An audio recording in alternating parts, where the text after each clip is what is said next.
Bismillahirrahmanirrahim. Assalamualaikum warahmatullahi wabarakatuh. Innal hamdalillah nahmaduhu wa nasta'inuhu wa nastaghfiruh wa na'udzu billahi min shururi anfusina wa min sayyiati a'malina. May yahdihillahu fala mudilla lahu wa may yudlil fala hadiya lahu. Ashhadu an la ilaha illallah wahdahu la syarika lahu wa ashhadu anna Muhammadan 'abduhu wa rasuluh.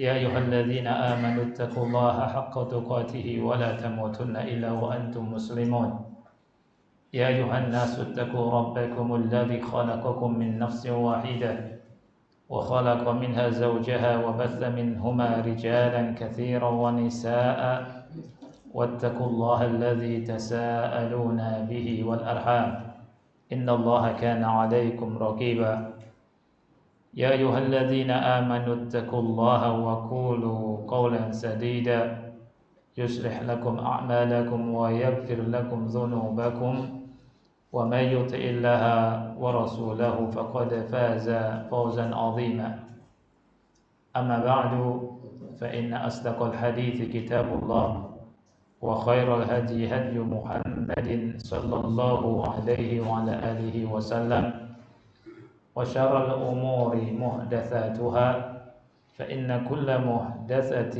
بدعة وكل بدعة ضلالة وكل ضلالة في النار.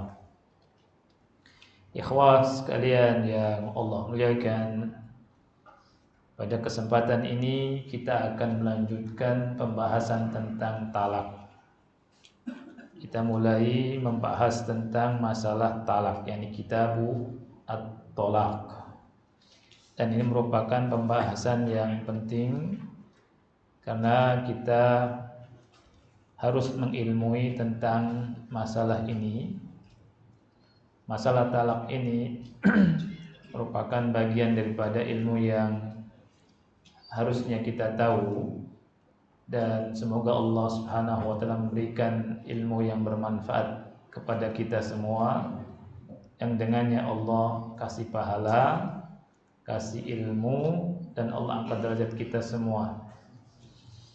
Dalam pertemuan yang lalu kita bahas sebagaimana yang disampaikan oleh Syekh Muhammad bin Shalih Al-Utsaimin rahimahullah, inna talaqa tajri al-ahkamul khamsah. Sesungguhnya talak itu berlaku padanya 5 hukum. 5 hukum yang dimaksud hukum taklifiyah, yakni bisa makruh, bisa haram, bisa mubah, bisa sunnah, bisa wajib.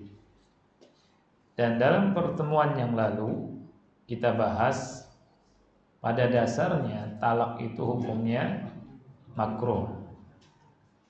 Al-aslu fit talaqi al-karahah, sebagaimana yang dinyatakan oleh Fadilatul Syekh Muhammad bin Shalih Al-Utsaimin rahimahullah ta'ala. Jadi pada dasarnya sekali lagi perceraian itu makruh.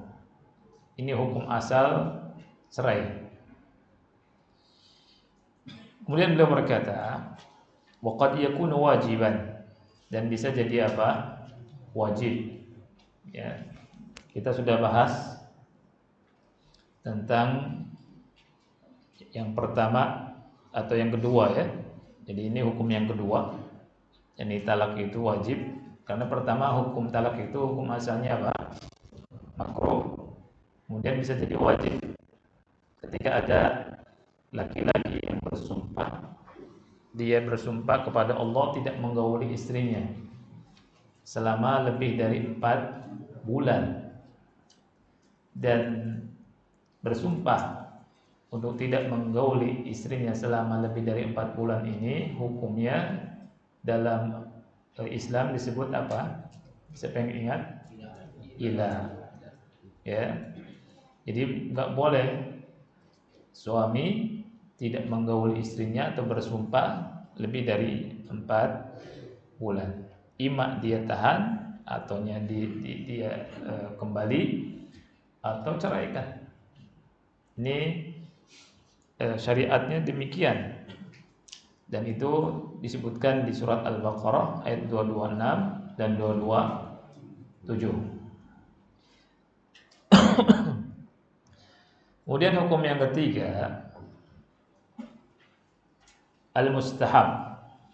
Ya, bisa jadi talak itu mustahab, disukai. Ini disenangi, disunahkan maksudnya ya. Ini kondisinya bagaimana? Disebutkan di sini oleh Syekh Muhammad sallallahu alaihi wasallam. Fa huwa idza talabatiz zawjatu talaqa lakin bi syarti alla yakuna talaba hamqa. Jadi yang kedua ini, yang ketiga ya, mustahab apabila seorang wanita meminta cerai kepada suaminya atau dari suaminya. Jadi disukai, dicintai itu kalau ada wanita yang minta cerai kepada suaminya. Ketika dipandang wanita ini bukan wanita yang pandir, permintaannya bukan permintaan karena didasari dengan kebodohan atau kepandiran.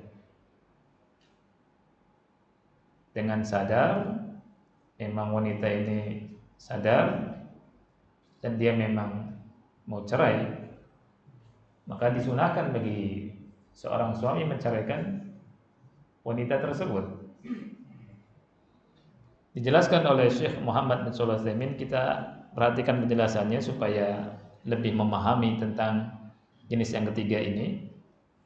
Kata beliau, sebagian wanita memiliki kebodohan, kepandiran, hamq atau humqun. Idza aghdhabaha az-zawj fi ayyi syai'in qalat talliq.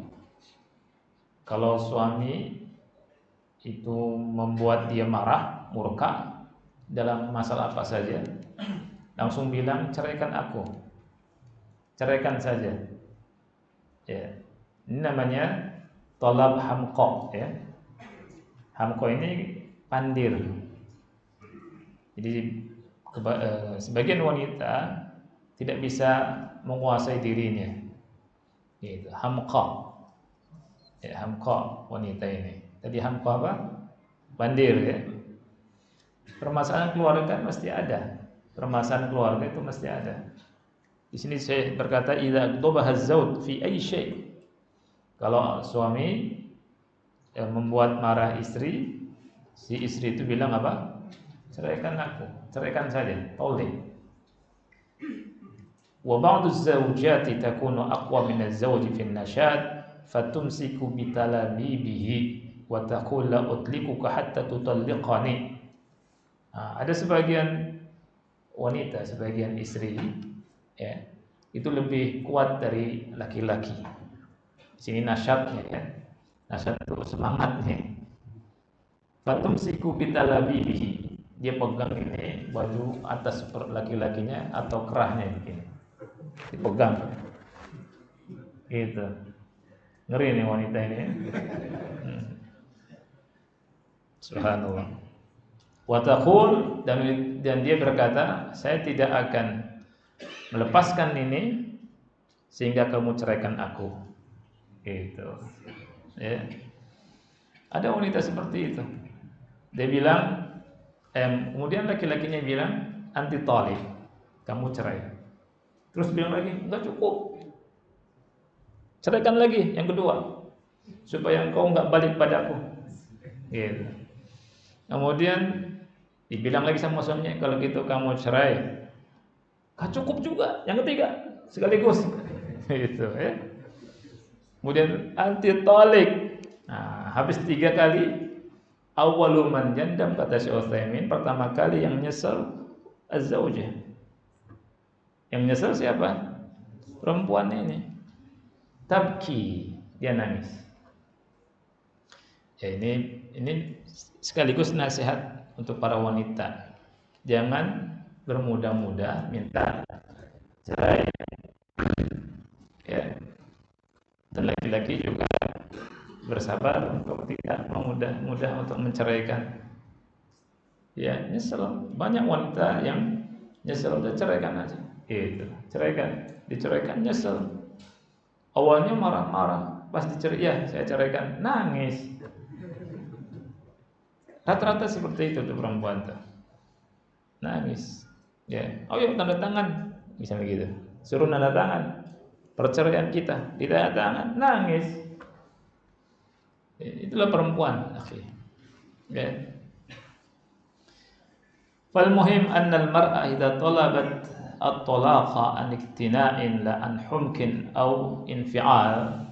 Jadi al-muhim ya, wanita itu kalau minta cerai aniktina, karena memang iktina dari dirinya, itu iktina. Jadi memang dia sudah merasa sadar gitu ya, sadar qanaah. Iktina itu memang sadar qanaah, memang sudah yakin mau cerai, bukan karena reaksi infial, reaksi jiwa, bukan karena kebodohannya, dia betul-betul mau cerai gitu. Ya. Kemudian juga suami az-zawj memandang anna halahum la tastaqim, ya, kehidupan keluarganya itu enggak lurus, selalu misalkan bermasalah. Maka di sini kata Syekh Utsaimin, fa huna naqul lizawj yustahab an tutalliqaha. Di sini kami katakan kepada seorang suami itu disunahkan, disukai kau ceraikan dia. Jadi ini hukum cerai yang disunahkan. Ketika emang kehidupan rumah tangga ini tidak lurus, ya, selalu ada masalah, selalu ribut, ya, mau rumah tangga atau mau berantem, ya, sebagian laki-laki dan sebagian wanita tidak bisa nahan emosi. Nah, makanya mesti ada sifat taghaful yang disyaratkan disampaikan sama ulama. Apa itu taghaful? Ya, taghaful itu cuek dalam perkara-perkara yang remeh. Perkara yang remeh-temeh nggak usah diladenin. Pura-pura nggak tahu gitu taghaful itu. Laki-laki juga begitu, perempuan juga begitu. Orang yang punya sifat taghaful ini hidupnya nyaman, akhi. Iya, nyaman. Tidak harus semua dokumentari. Tidak harus semua dokumentari.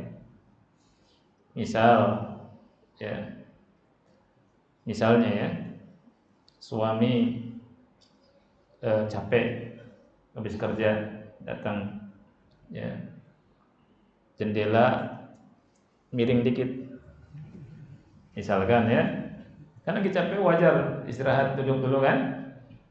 Kemudian si istri emang nggak ada perhatian, tiba-tiba begitu. Ya, emang nggak ada perhatian, kamu cuek, kamu mata lu di mana? Jendela miring dikit, ya kan? Wajar miring dikit, ya. Harusnya kan jangan ngomong memang nggak ada perhatian, nggak usah. Ya, kasih minum dulu kopi, ya kan, enaknya gitu kan? Ya tidak, pisang goreng, kopinya atau teh, kopi pahit nggak apa-apa. Ya, kemudian baru bilang itu jendela kayaknya miring dikit. Oh iya nanti itu, ya. Atau suami misalkan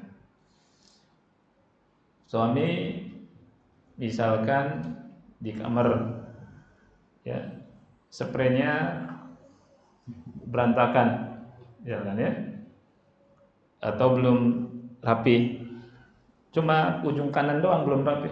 Ini belum rapi nih, ya.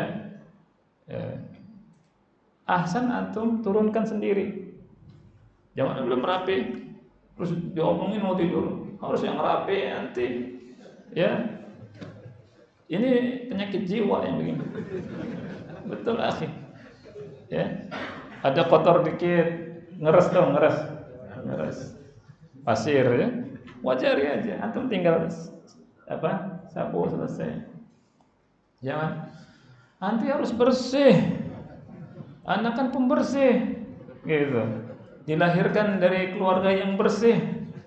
Ini pasir-pasir di atas kasur, nanti onta lewat loh. Itu onta lewat di padang pasir, ya, ya stres begini, ya tidak. Nah, sendal bersih. Ya, ini orang penyakit jiwa. Ya. Anda kan yang begini. Ya, kalau ada yang begini bertobat, hidup susah, ya. Nah, pokoknya taghaful sudah. Cuek dalam masalah-masalah yang kecil. Masalah yang kecil itu jangan diperbesar, ya. Jangan diperbesar. Ini rumah tangga, saling mendukung, ya. Dimaafkan, saling memaafkan, bukan saling menyudutkan, mencari kesalahan, ya. Emang antum dicari KPK? KPK nggak mencari kesalahan, ya. Tapi jadi kalau misalnya, ya, ada wanita sudah merasa tidak dia tahan dan kehidupan rumah tangganya itu nggak nyaman, kemudian minta cerai, ceraikan. Dan ini mustahab, ya, mustahab disukai. Nah, yang ketiga, sebentar.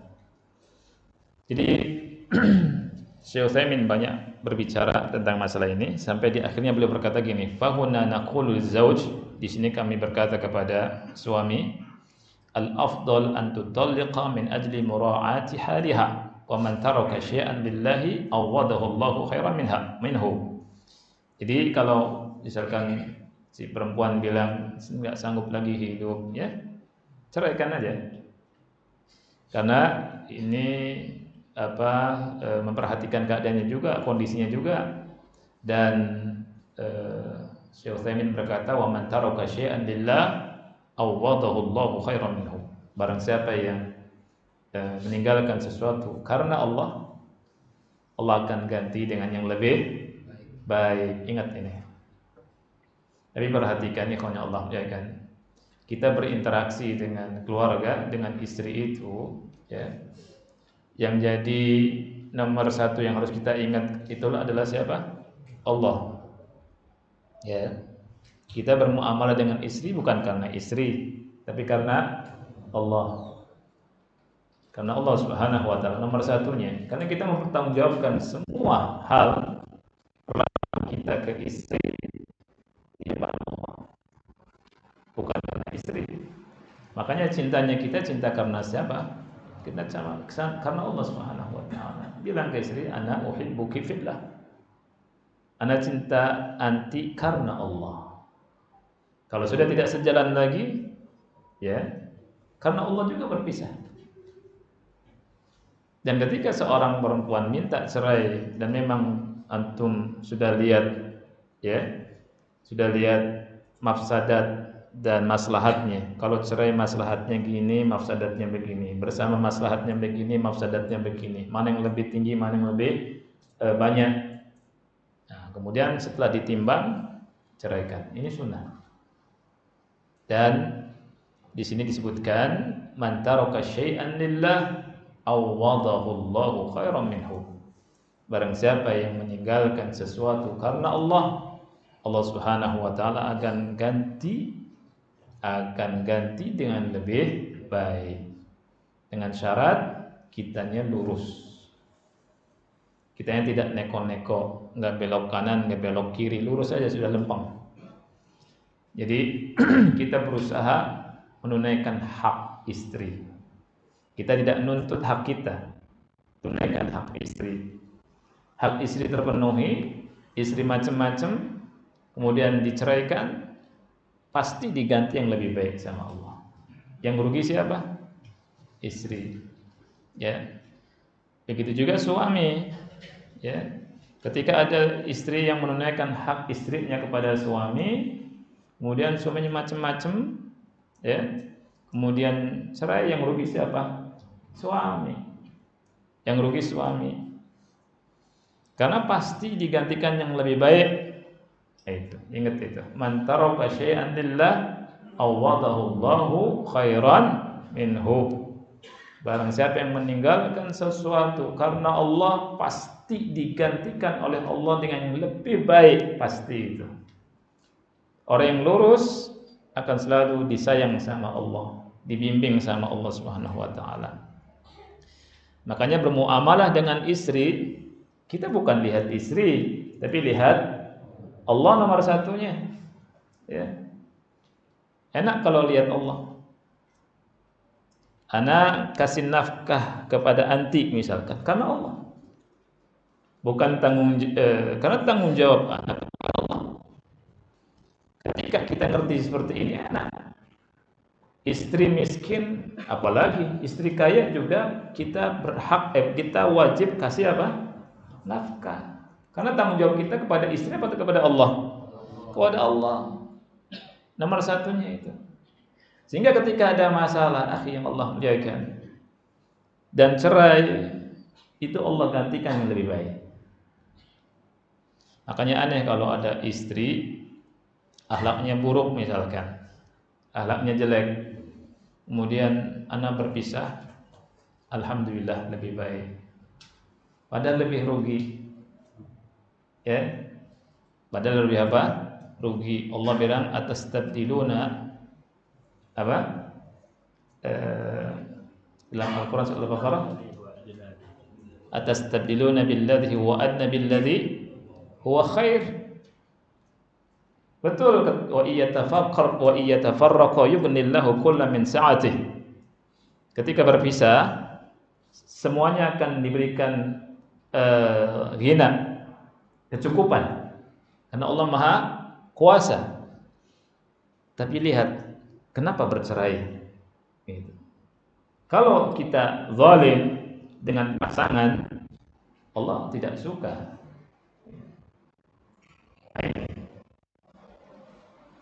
Kan kaidahnya seperti itu. Apakah kamu akan mengganti sesuatu yang lebih baik dengan sesuatu yang kurang baik? Ya, ada orang yang bahdul, orang yang hamqa, entah laki-lakinya atau perempuannya, sama aja ya. Berpisah. Perhatikan, ketika yang berbuat zalim, yang salah, kemudian nulis alhamdulillah sudah berpisah, ya, ini lebih baik dan semoga mendapatkan yang lebih baik, ya, nggak taunya mendapatkan yang lebih buruk. Gimana ceritanya? Allah akan kasih bimbingan kepada orang yang soleh, solehah. Nah, ini maksud dari man taraka syai'an lillah awadahu Allahu khairan minhu. Barang siapa yang meninggalkan sesuatu karena Allah, Allah Subhanahu wa taala akan menggantinya dengan yang lebih baik. Nah, sekarang yang mubah. Nah, sekarang yang keempat ya. Yang mubah itu bagaimana? Cerai mubah gitu ya. Idza da'atil hajatu ilaihi wa lam tatlubhu az-zawjatu. Apabila memang ada hajat, ada kebutuhannya, dan wanitanya enggak minta, istrinya enggak minta cerai. Nah, ini bedanya yang mustahab dengan yang mubah. Jadi ada memang hajatnya, memang lebih bagus cerai gitu, ya. Tapi si wanita tidak minta cerai. Kalau yang mustahab itu wanita minta cerai, ceraikan aku, gitu. Ya, si wanitanya. Kalau ini wanitanya nggak minta cerai. Tapi ada hajat cerai. Anna rajulan nafsahu ra'a anna al-umur ghairu mustaqimah. Jadi laki-lakinya memandang bahwa perjalanan hidupnya, umurnya, perkaranya itu enggak lurus, enggak nyaman, ya. Annahu sayabqa huwa wa zawjatuhu fi ta'ab. ketika dipertahankan dia dan istrinya dalam ketidaknyamanan, ta'ab, kepayahan, ya, payah terus hidupnya, nggak ada senengnya, ya, cemberut mulu dua-duanya, ketemu cemberut, ya. Laki-lakinya fayah, istrinya juga fayah, ya. Taib. Wahia lam tatlub minhu talaq. Nah, si wanitanya tidak minta cerai, lakin ra'at talaqa khairan minal baqa. Akan tetapi dia, si laki-lakinya, memandang cerai itu lebih baik daripada tetap bersama dengan pasangannya.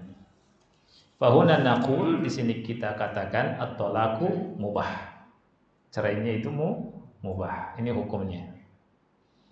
Cerainya mubah. Jadi tapi betul-betul dipandang dengan bukan dengan pandangan yang didasari dengan asal-asalan, ya, tapi dengan ilmu. Terus dengan apa yang sudah dia jalani selama ini dalam kehidupannya, berjalan sama istrinya, kayaknya nggak bagus nih kalau kita cerai. Tapi laki-lakinya taat, istri juga taat, sama-sama payah. Nah, di sini mubah, ya. Di sini mubah saja.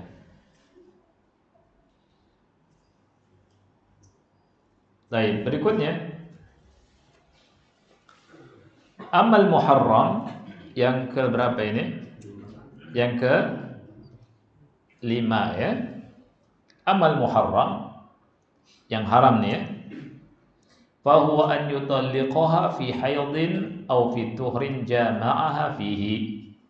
Menceraikan istri dalam kondisi haid atau ketika suci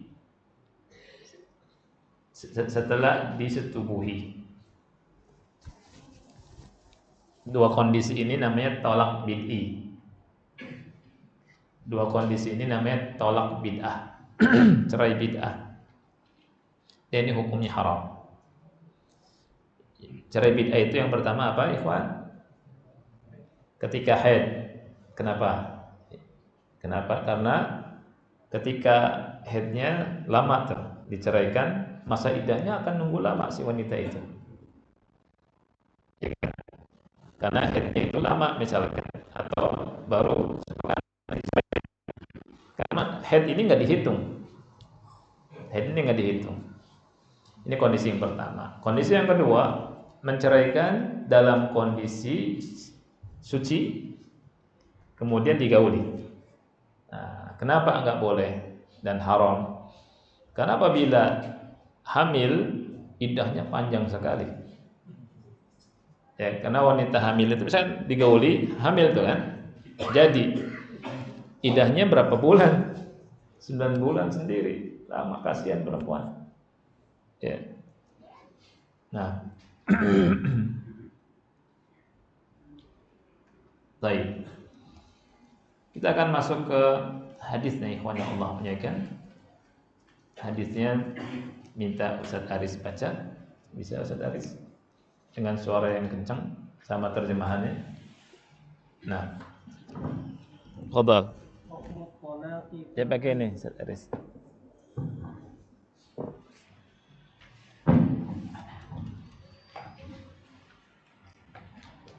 Fadhal. Qala al-mu'allif rahimahullahu ta'ala hukmu talaqi fil haidi an Abdillah annahu talaqa imra'atan lahu wa hiya haidun wa dzakara dzalika Umar li Rasulillah sallallahu alaihi wasallam fataghayyadha fihi Rasulullah sallallahu alaihi wasallam thumma qala يراجعها ثم يمسكها حتى تطهر ثم تحيض فتطهر فإن بدا له أن يطلقها فليطلقها قبل أن يمسها فتلك العدة كما أمر الله عز وجل. وفي لفظ حتى تحيض حيضة مستقبلة سوى حيضتها التي طلقها فيها. وفي لفظ فحسبت من طلاقها وراجعها عبد الله كما أمره رسول الله صلى الله عليه وسلم. Nah, terjemahannya baca.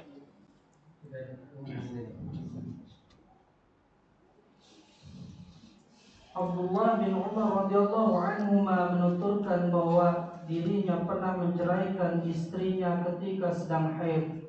Umar lantas menceraikan hal itu kepada Rasulullah sallallahu alaihi wasallam.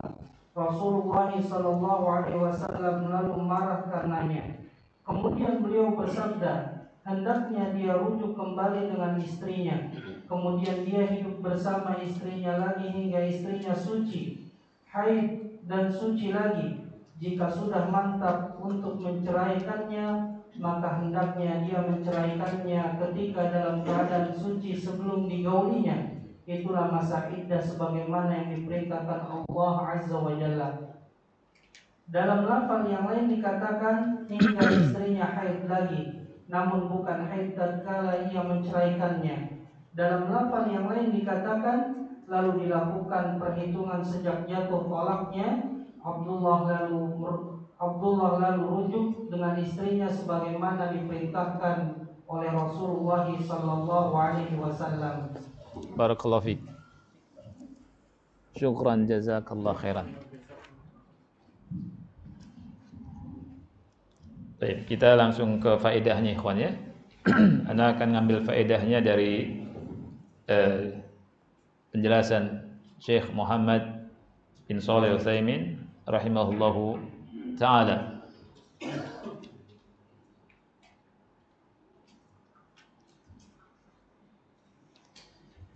Dari hadis yang mulia ini, faedah yang pertama yang bisa kita petik, ghadabul alim fi intihaki hurumatillahi wa dalilu taghayyudur rasul sallallahu alaihi wasallam wa hadha min syafaqatir rajul ala ikhwanihil muslimin.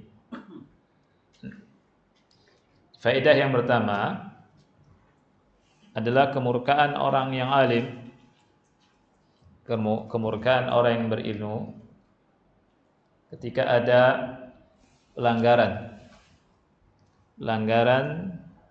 jadi kehormatan Allah dilanggar, ketika ada kehormatan Allah dilanggar.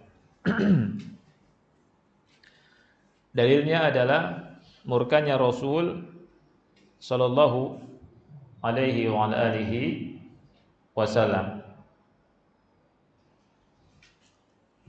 Dan ini merupakan kasih sayang orang tersebut atau orang alim tersebut terhadap saudaranya kaum muslimin. Rasul sallallahu alaihi wasallam di sini ikhwan marah. Kenapa Rasul marah? Karena ada pelanggaran. Ya, berarti menceraikan istri dalam ketika istri itu haid, hukumnya haram. Rasul sallallahu alaihi wasallam tidak murka kalau perkara itu tidak haram. Ya. Nah, ini ini menunjukkan bahwa menceraikan istri dalam keadaan haid itu adalah haram. Ya. Jadi faedahnya seorang alim itu boleh marah ketika mengetahui ada apa? Ada pelanggaran. Ya, ada pelanggaran tentang hurumatillah, kehormatan Allah. Dalilnya kemurkaan Rasul sallallahu alaihi wa alihi wasallam.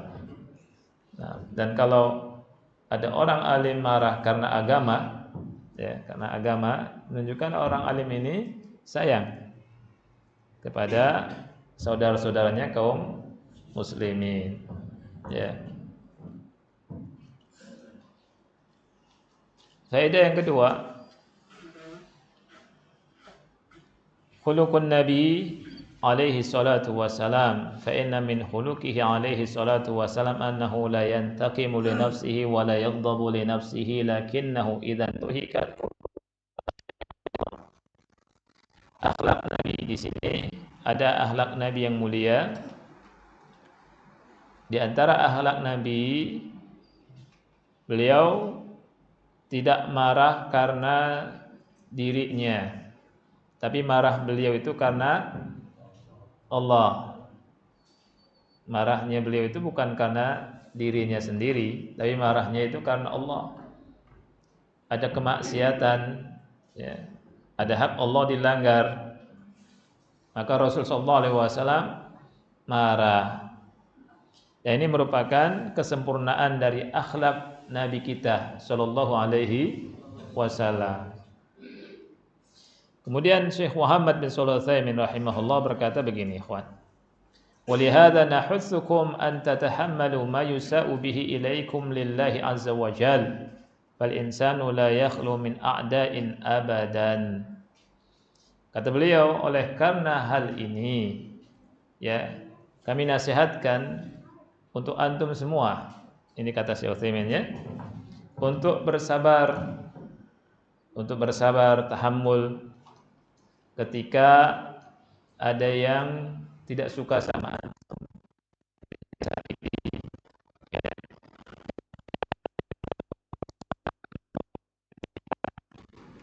Karena tidak ada manusia yang lepas dari musuh. Lihat, fal insan la yakhlu min a'dain abadan. Siapapun di antara kita mesti ada yang tidak suka sama kita. Jangankan kita orang biasa, dan jangankan kita yang penuh dengan kekurangan. Nabi Shallallahu Alaihi Wasallam saja, ya, Nabi yang seutama-utama Nabi, itu ada yang tidak suka sama beliau Shallallahu Alaihi Wasallam, apalagi sama kita. Ya. Di sini disebutkan oleh Syekh Utsaimin sebuah bait syair, laisa yakhlul mar'u min diddin walau hawala al-uzlata fi ra'sil jabali.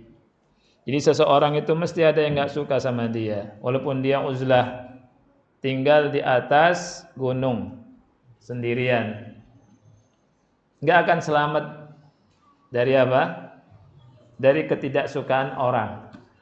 Makanya Imam Syafi'i rahimahullah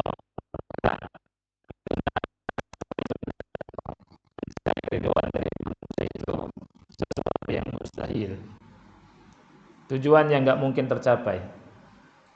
Ya, manusia memandang kita semua, ada yang suka, ada yang benci.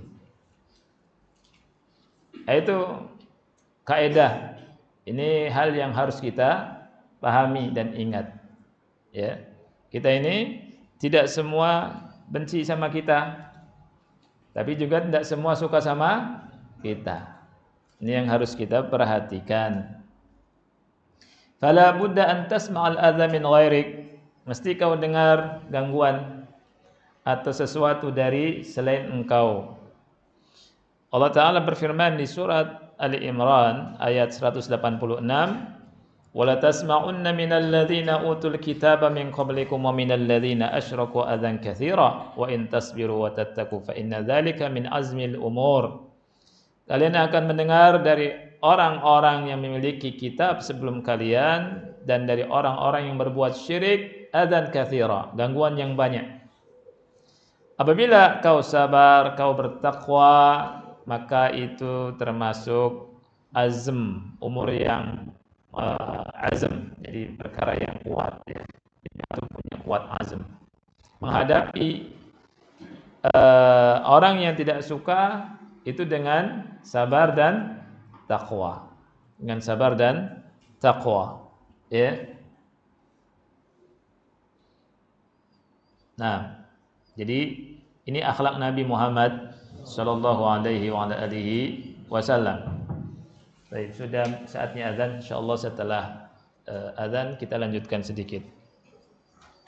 Wa sallallahu ala nabiyina Muhammad wa ala alihi wa sahbihi wa barak wa sallam.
Alhamdulillah wassalatu wassalamu ala Rasulillah wa ala alihi wa ashabihi wa man wala wa la haula wa la quwata illa billahi amma ba'd.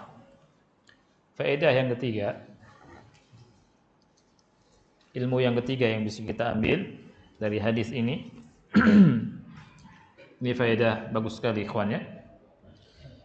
Jawazut tawkil fil ilm. Jawazu at-tawkil fil ilm. Bolehnya mewakilkan dalam menuntut ilmu. Bolehnya mewakilkan kepada orang untuk mendapatkan ilmu.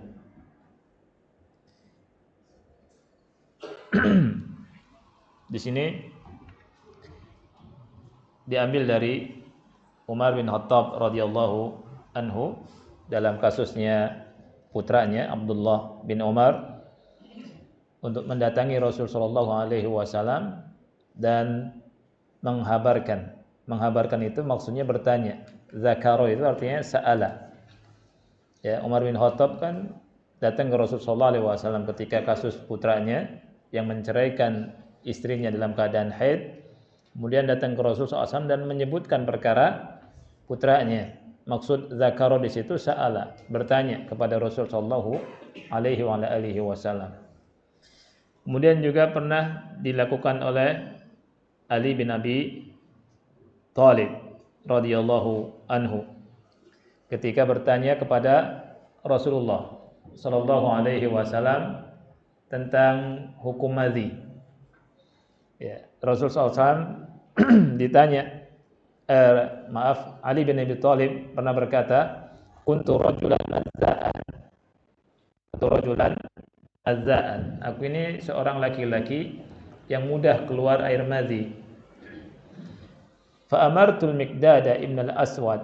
Kemudian aku memerintahkan Al-Miqdad ibn al-Aswad an yas'alan Nabi sallallahu alaihi wasallam fasa'alahu, untuk bertanya kepada Nabi sallallahu alaihi wasallam. Kemudian beliau pun bertanya, Al-Miqdad bin Aswad bertanya, dan Rasul SAW menjawab.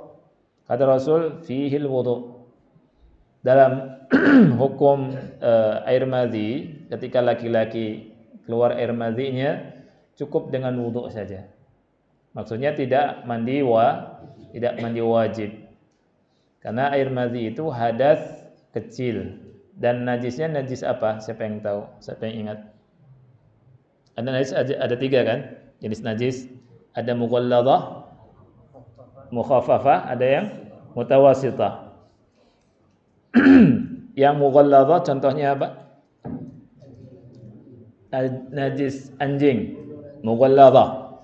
Najis yang mughallad, yang besar, dicuci dengan tanah 7 kali, kemudian dengan air. Ini namanya najis mughalladah. Kemudian najis mukhaffafah. Najis mukhaffafah itu air madhi. Air madhi laki-laki, ya. Nah, kemudian kalau air madhinya itu kena celana, disucikannya dipercikan dengan air saja cukup. Percikan 3 kali cukup. Karena najisnya apa? Mukhaffafah. Ya. Kemudian ada najis mutawassithah, pertengahan. Selain itu, air kencing itu termasuk mutawassithah. Nah, adapun hukumnya itu tidak mandi wajib, tapi cukup berwudu. Ali malu bertanya langsung ke Rasulullah SAW, kenapa? Kenapa Ali malu? Ya, karena kedudukan istri beliau adalah anak dari Nabi Muhammad SAW, Fatimah. Ali malu bertanya ke Rasulullah SAW.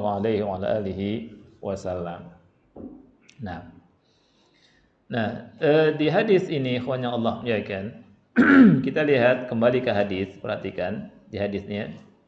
Hadis Abdullah bin Umar radhiyallahu anhuma. Jadi faedahnya sangat banyak sebenarnya. Dia menceraikan istrinya dalam keadaan haid. Kemudian Umar bertanya ke Rasulullah SAW tentang kasus ini, dan Rasul marah. Kemudian Rasulullah SAW berkata, liyuraji'ha, hendaknya dia rujuk. Ya, katakan kepada Ibnu Umar, hendaknya dia rujuk. Tsumma yumsikha hatta tathur, tsumma tahid fatathur. Kemudian dia tahan sehingga dia suci. Sebenarnya ketika suci kalau mau menceraikan itu boleh. Tapi di sini sebutkan 2 kali. Tsumma tahid fatathur. Kemudian haid lagi, kemudian suci lagi. Ini menunjukkan ya, yang kedua ini sunnah. Kalau mau menunggunya sampai haidnya 2 kali, kemudian menceraikan, ini boleh, ya, disunnahkan, gitu. Tapi tidak harus, ya, tidak harus. Fa in badalahu an yutalliqaha falyutalliqha tahiran qabla an yamassaha. Kalau nampak baginya sudah menjadi keputusannya untuk menceraikannya, boleh menceraikannya. Tahiran qabla an yamassaha. Ketika suci sebelum digauli, kata Rasul. Ini cara menceraikan yang benar. Menceraikan yang benar itu suci, tidak digauli. Ya, karena sekali lagi menceraikan wanita ketika haid berdosa, haram. Menceraikan wanita juga ketika suci digauli. Habis digauli diceraikan, juga haram. Ya, kan ada laki-laki itu, ana mau ceraikan anti tapi saya apa? Gauli dulu. Ini ada tidak? Ada, akhi. Ya, ini hukumnya apa? Haram. Ini hukumnya haram. Nah, ada pengecualian, ya. Ingat ya, ini kalau si wanita itu ada haidnya.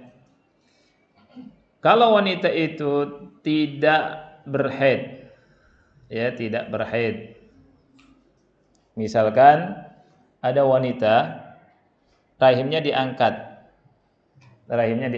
dioperasi, diangkat rahimnya. Haid tidak wanita tersebut? Tidak. Ketika suci digauli sama suaminya, habis itu diceraikan sama suaminya. Boleh tidak? Boleh. Ya. Boleh, dan tolaknya bukan tolak bid'i. Tapi berapa lama wanita ini nunggu masa idahnya? Siapa yang tahu? Yang bisa jawab boleh pulang. Ya. Ya. 3 bulan, ahsan. Jadi kalau tidak haid 3 bulan. Contoh yang lain. Wanitanya sudah berumur, menopause, ya. Menopause, misalkan umurnya 70 tahun. Ya dia 70 tahun iya ya. Nah, menopause itu berapa, akhi? Rata-rata berapa umur? Ya? 50-an ke atas. Nah, yang pengalaman aja lah saya tanya. 50 tahun ke atas, ya. Baik. Diceraikan habis digauli, berdosa tidak cerai ini? Tidak. Ya. Tidak berdosa. Kemudian berapa lama wanita itu menunggu masa iddah? Ya, 3 bulan juga. Ya, ini namanya wanita yang menopause. Ya, yang tadi itu masih muda tapi diambil apanya? Rahimnya. Yang ketiga, contoh yang ketiga, ini pengecualian ya. Rajulun indahum ra'atun hamilun qad jama'aha. Ada seseorang punya istri lagi hamil. Kemudian dia gauli. Ya, lagi hamil, dia gauli. Hamil 2 bulan misalkan, digauli. Habis itu berantem. Ya. Diceraikan itu si istri, atau enggak berantem, misalkan mau diceraikan aja misalkan ya. Cerai qadarullah, ya, cerai, kemudian masa iddahnya berapa? Ya. Sampai melahirkan. Masuk ke hadis ini tidak? Tidak. Ustaz, ada yang hamil tapi haid gimana? Ada enggak, akhi? Masa enggak ada? Ya, kata Syekh Utsaimin ada kasus sebagian wanita hamil tapi tetap haid. Ya, kalau misalkan ada nih, kalau ya, tapi ini jarang kan? Ya. Kalau misalkan ada, tetap boleh, karena ini pengecualian. Karena wanita hamil itu masa iddahnya kapan? Melahirkan, sampai melahirkan. Makanya pengecualian dari hadis Ibnu Umar ini. Dan tidak berdosa. Ya, tidak berdosa. Jadi ingat, tolak itu ada 2. Ada tolak bid'ah, ada tolak sunnah. Ya, talak bid'ah itu pertama apa? Talak bid'ah yang pertama menggauli istri ketika suci, kemudian ditalak. Kondisi pertama, kondisi yang kedua mencerai dalam keadaan haid. Wallahu a'lam bishawab. Ada pertanyaan ya, kawan?